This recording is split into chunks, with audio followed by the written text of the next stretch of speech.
Anthony Schmill had found a picture of this monumental Gothic-looking shape, and we didn't know what it was. And so when we did more research on it, we realized, oh my God, this is a lasting, real Nazi building that we could use in the game. It represented the pinnacle of our vertical gameplay that we were trying to get. The one we have in the game's got these giant twin 128 cannons on the top, 4 of them.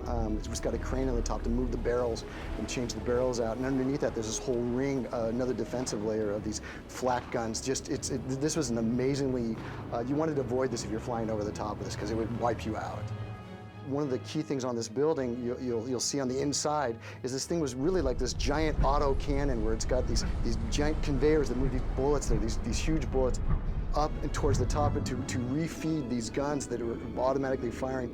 We tried to take this kind of holistic approach. It's almost like this cement Nazi giant really up there, and the top of it, so it's this living, breathing thing. So the top of it, we looked very much as a functional defense mechanism where it was firing out, anything that gets in the vicinity, it will take out. But inside of that is kind of the heartbeat of the thing where you would have again, the munitions feeding up into the defensive mechanism. You would have the water and power. You literally have generators in there. You would have, it's almost like a little city built inside a concrete, giant concrete structure. The top is basically houses the main weapons, the twin 128s, and the shells for those weapons, and that was the main defensive area. And you have 2 layers on the top of that. When you get down a little bit deeper, we were thinking of that being more of the brains of the thing, where you'll see a little more of an orchestration of how they basically got all the guns fed, the munitions that they had going there.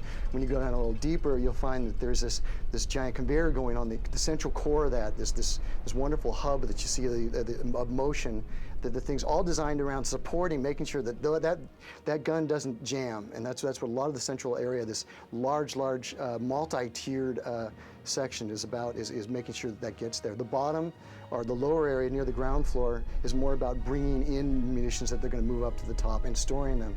When we get below that, you start getting into the waterworks area, and you get more into the generation and air filtration, which is all important components to keeping this thing viable, living and breathing.